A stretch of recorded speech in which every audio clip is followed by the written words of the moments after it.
Havia uma missionária sueca chamada Frida Maria Strandberg Wingren, que tinha um espírito missionário forte e dedicou a sua vida à evangelização e cuidado das mulheres e das crianças da igreja. Ela conheceu seu marido, o sueco Gunnar Wingren, em um encontro de missionários em Nova York, e juntos eles se mudaram para Belém do Pará, no Brasil, e iniciaram a sua missão. Frida e Gunnar fundaram a primeira igreja pentecostal do país, a Missão de Fé Apostólica, que mais tarde se tornaria Assembleia de Deus. Frida era uma pregadora talentosa e desempenhava diversas atribuições, muitas das quais eram reservadas apenas aos homens na época. No decorrer dos 15 anos em que esteve no Brasil, Frida ajudou a construir um ministério no Rio de Janeiro, comandava um jornal e pregava em praça. No entanto, suas atribuições desagradaram a pastores brasileiros e suecos, o que resultou em perseguição e pressões para que ela voltasse para o seu país de origem. Após retornar à Suécia, Frida teve uma vida difícil, sendo internada diversas vezes em um hospital psiquiátrico. Em 30 de setembro de 1940, ela infelizmente faleceu nos braços de sua filha, pesando apenas 23 quilos. A história de Frida Wingren ficou esquecida, mas recentemente vem sendo resgatada tanto na Suécia quanto no Brasil, e a sua história ela volta a alimentar um debate sobre o papel das mulheres dentro da igreja. Meu nome é Leandro Magalhães e esse aqui é o seu podcast, o Memórias Pod, um projeto dedicado a contar histórias reais em que o nome de Deus foi glorificado. Esse é um episódio especial, nessa semana, na qual comemoramos o Dia Internacional da Mulher. Então essa é a minha forma de contribuir, pois existem muitas conquistas que foram conquistadas com o passar do tempo, mas ainda existem algumas barreiras no Brasil e no mundo que precisam ser vencidas. Ainda existe um caminho a ser percorrido. E desde que eu comecei esse projeto, desde que eu iniciei o Memórias Pod, a minha intenção sempre foi trazer histórias que inspirem pessoas. Eu sempre tive o pensamento de que se um de nós é perseguido, todos nós somos perseguidos. Se um de nós tem fome, ninguém está alimentado. Se você entende as coisas que eu falo aqui no Memórias Pod, as coisas que eu vou falar nesse episódio, você também devia estar indignado. Esse episódio, ele infelizmente existe, apesar de que a minha vontade era que essa história não existisse e que eu não precisasse contar. Mas como o Memórias Pod ele tem essa vertente da história da igreja, eu não posso fingir que ela não existe. Antes da gente começar, eu quero falar com você aqui sobre a nossa campanha do Apoia-se. Você pode entrar lá no apoia.se/memoriaspod e apoiar aqui o nosso projeto com uma contribuição a partir de R$10. O Memórias Pod é um projeto independente e nós temos os custos da produção, e para continuar trazendo esse trabalho com qualidade que você está acostumado, infelizmente eu não consigo mais seguir sozinho, eu preciso da sua ajuda. Então é fundamental para o nosso sucesso que você entre lá, se você puder e se você quiser, você achar que vale, e que você contribua conosco. Eu quero agradecer desde já o seu apoio e oração. E eu espero contar com a sua ajuda. Talvez você não tenha grana, mas só de você compartilhar o Memórias Pod, de você curtir aqui, comentar, escrever pra mim, você já me apoia, tá? E o segundo recado é sobre a VZ7 Produtora. Você que precisa de um vídeo institucional, uma chamada aí para um evento da tua igreja, de repente uma locução. Bom, eu sou editor de podcasts, nós trabalhamos com isso. Entre em contato conosco se você precisa de alguma solução relacionada a esse tipo de trabalho, que eu tenho certeza que você vai ter aí um produto com uma qualidade elevada para você pulverizar nas redes. No demais, eu quero pedir para você seguir o podcast aí no Instagram, Memórias Pod. Se inscreva aqui no canal da IDB Jaraguá, curta, compartilhe, comente, marque seus amigos, seus familiares. Se você quiser entrar em contato comigo por e-mail, o nosso e-mail aqui é o projetomemoriaspod@gmail.com.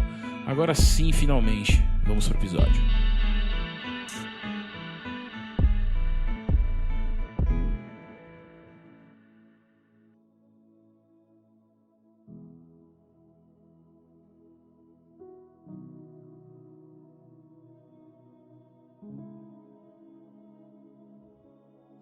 O ano era 1917 e Frida, aos 26 anos, embarcou para Belém.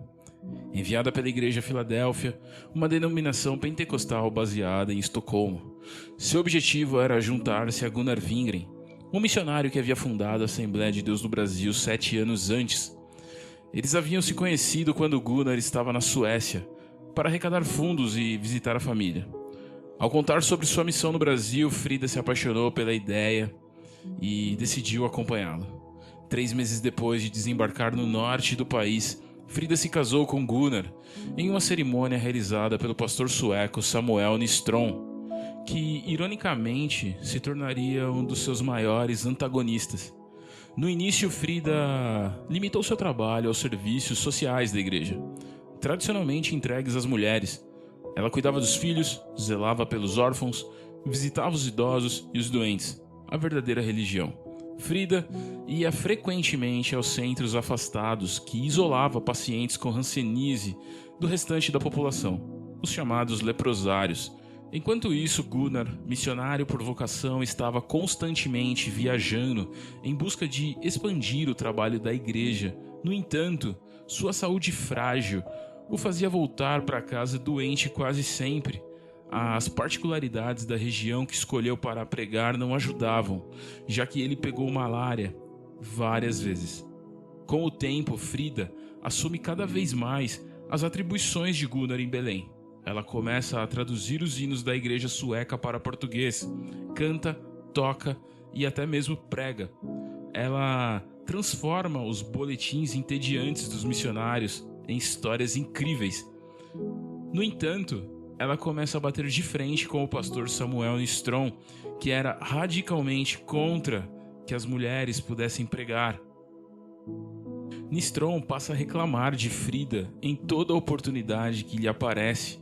Em sua correspondência com a liderança da igreja sueca, ele faz fofocas e reclama sobre o trabalho de Frida. Em 1924, com 4 filhos, o casal decide se mudar para o Rio de Janeiro para fundar um novo ministério. Eles decidem sair de Belém porque a tensão já era insustentável. A história de Frida é inspiradora e emocionante, mostrando a coragem e a determinação de uma missionária sueca que veio ao Brasil com a intenção de transformar vidas. Era o começo do século XX e Frida estava determinada a expandir o seu trabalho na capital carioca. Ela se tornou a primeira mulher da igreja a dirigir uma escola bíblica dominical em uma prisão e fundou o jornal Som Alegre, onde passou a defender o ministério feminino. Frida não se conteve e começou a citar trechos da Bíblia que, em sua visão, deixavam claro que as mulheres poderiam sim pregar, ensinar e doutrinar. Ela sabia que sua postura poderia não agradar a todos, especialmente aos pastores brasileiros, incluindo Paulo Leivas Macalão, um gaúcho de família abastada com tradição militar que estava à frente da Assembleia de Deus Madureira, uma das maiores do país. Mas Frida continuou lutando pelo que acreditava, mesmo sabendo que isso poderia lhe causar problemas. Alencar, um historiador, lembra que parte dos pastores da igreja do Rio de Janeiro já não queria se submeter a Gunnar, um sueco pobre e semi-letrado. A uma mulher, muito menos. No início do século XX, a Suécia era um país pobre, onde a igreja luterana era a religião oficial. Perseguidos, os pentecostais migraram, especialmente para os Estados Unidos.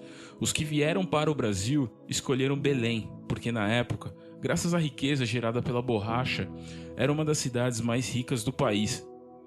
Apesar dos desafios, Frida continuou a expandir o seu ministério, expandir o seu trabalho e a defender o direito das mulheres na igreja. Sua coragem abriu caminho para outras mulheres seguirem os seus passos e reivindicarem o seu lugar no ministério. O calendário marcava o dia 12 de julho de 1930 na cidade de Natal, Rio Grande do Norte. A cidade estava agitada com a realização da primeira grande convenção da Assembleia de Deus. As tensões estavam altas e o motivo era a tal da Frida Wingren. Os pastores se reuniram para definir as atividades que as mulheres poderiam desempenhar dentro da igreja. Embora elas não tivessem sido proibidas de pregar, A atribuição não estava na lista de que as mulheres poderiam fazer. Frida Wingren e seu marido, Gunnar, estavam lutando pela igualdade de gênero na igreja, mas infelizmente, Gunnar foi voto vencido nessa convenção. Nos meses que seguiram, a situação piorou e Frida usou seu espaço no jornal da Assembleia de Deus para desafiar as decisões tomadas na convenção. Em um dos seus textos, intitulado Deus nos convoca para a guerra, ela mostrou a sua insubordinação. O clima de conflito estava claro nas cartas trocadas entre os ministérios e em outros documentos da época. Um pastor chegou a escrever que eles precisam de homens, de preferência com as mesmas qualidades de Frida, mas do sexo masculino. A situação se agravou ainda mais depois que surgiram rumores de um suposto caso de adultério de Frida com um brasileiro. Não existe nenhuma confirmação oficial de que esse fato realmente aconteceu. A história de Frida é marcada por lutas, desafios e superação. Em 1932, ela e seu marido Gunnar decidiram retornar para a Suécia, depois de enfrentarem diversas dificuldades no Brasil, onde atuavam como missionários da Igreja Assembleia de Deus. Com 6 filhos, o casal preparou tudo para voltar para casa. Mas antes de ir, Frida infelizmente perdeu sua filha mais nova. A dor da perda foi intensa, mas o casal ainda tinha um longo caminho pela frente. Ao chegar à Europa, Gunnar morreu pouco tempo depois. Frida ficou sozinha para enfrentar os desafios. Ela queria retornar à sua vida de missionária, mas a liderança da Igreja do Brasil não aprovava o seu retorno.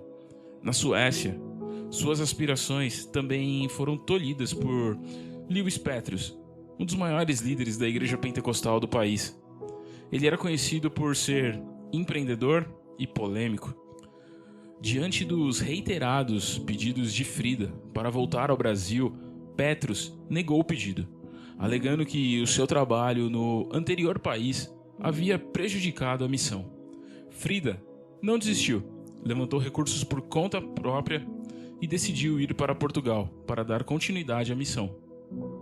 Frida Strandberg estava exausta, abalada e um dia foi detida numa estação de trem de Estocolmo e levada em uma camisa de força em direção ao hospital psiquiátrico. A igreja da qual fazia parte havia tomado a guarda de seus filhos e doado todos os seus bens. Era difícil dizer se Frida realmente sofria alguma doença psiquiátrica naquele momento. Ela havia sido diagnosticada muitas vezes com malária no Brasil e provavelmente sofria de alguma doença na tireoide. Havia algo estranho nos olhos de Frida. Quanto mais recente a fotografia, mais saltados eles pareciam. Especialistas concluem que ela tinha possivelmente hipertireoidismo, uma doença que provavelmente a matou. Na minha opinião, o conflito direto com as maiores lideranças da igreja é uma das razões para o esquecimento de Frida. Eu não tenho como dizer aqui, nem como afirmar que a publicação da sua biografia pela editora da Assembleia de Deus seja uma ação de reparação à missionária. Gunnar Swan, secretário de missões da Igreja de Filadélfia, afirma que muitas pessoas ficaram chocadas com a forma como Frida foi tratada pelas antigas lideranças. Quando o livro de Norel foi lançado na Suécia, a Igreja Filadélfia foi confrontada com a história de Frida. Os diários de Gunnar e parte do acervo que estavam com a Igreja de Filadélfia, incluindo fotos, agora se encontram no Brasil. A igreja tem hoje uma postura crítica em relação a Lewis Petrus. Swan afirma que muitas obras publicadas revelam traços e atitudes polêmicas do líder. Quando perguntado se mulheres podem ser pastoras hoje, Swan se apressa em dizer e responder que sim. Ele diz que a igreja se considera progressista nesse aspecto. Frida é uma mulher que dedicou a sua vida à igreja. Desapareceu repentinamente de todas as publicações da história. Sua defesa intransigente do ministério feminino causou atrito e ela foi apagada da história por aqueles que lutaram contra ela, ou simplesmente esquecida, juntamente com outras grandes mulheres do movimento pentecostal.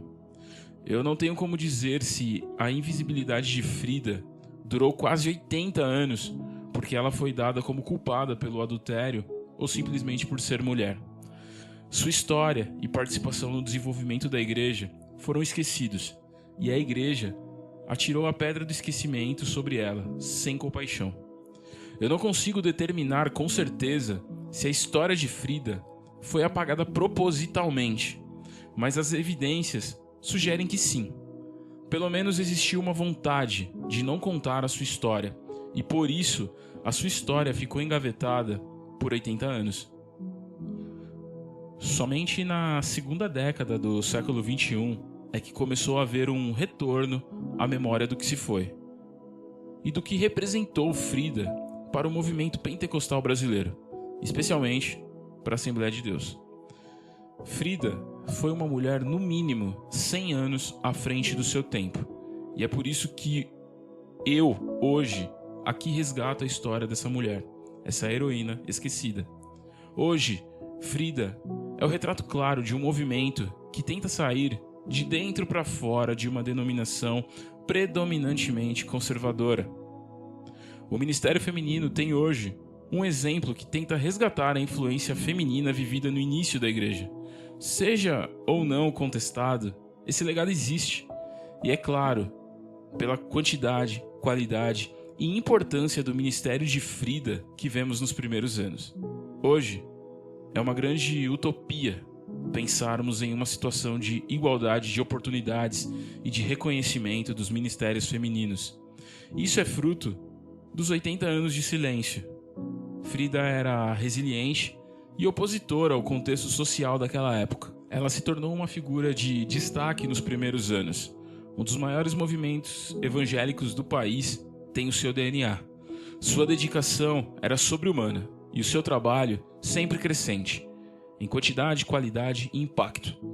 Desde o início de seu ministério em Belém até o auge do seu trabalho no Rio de Janeiro, Frida sempre lutou incansavelmente pela causa que acreditava. No entanto, quanto mais Frida crescia em importância, mais vozes se levantavam contra ela.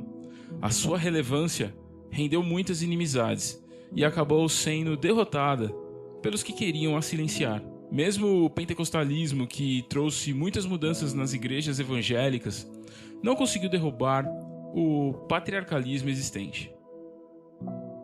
Apesar do sucesso e da dedicação de Frida por muitos anos, sua memória e trabalho foram praticamente apagados da história da maior denominação evangélica do Brasil. Isso não é um caso isolado. Muitas outras mulheres que lutaram pela causa evangélica também foram silenciadas e esquecidas. No entanto, mesmo diante de tantas adversidades, Frida continuou a lutar pelo que acreditava. Ela foi uma das primeiras mulheres a pregar no Brasil. Estabeleceu base para o ministério feminino nas igrejas. O trabalho dela é uma inspiração para muitas mulheres até hoje. Concluindo, o silenciamento de Frida e de outras mulheres é resultado de um contexto social e institucional, de uma luta pelo poder dentro de uma instituição. No entanto, a vida e obra de Frida Wingren não podem ser apagadas da história. Ela foi uma mulher corajosa e destemida, como eu disse aqui, à frente do seu tempo. Frida caminhou para que outras pudessem correr. Sua luta pela igualdade de gênero pelo ministério feminino, se depender de mim, não será esquecida.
Sou Igreja de Deus.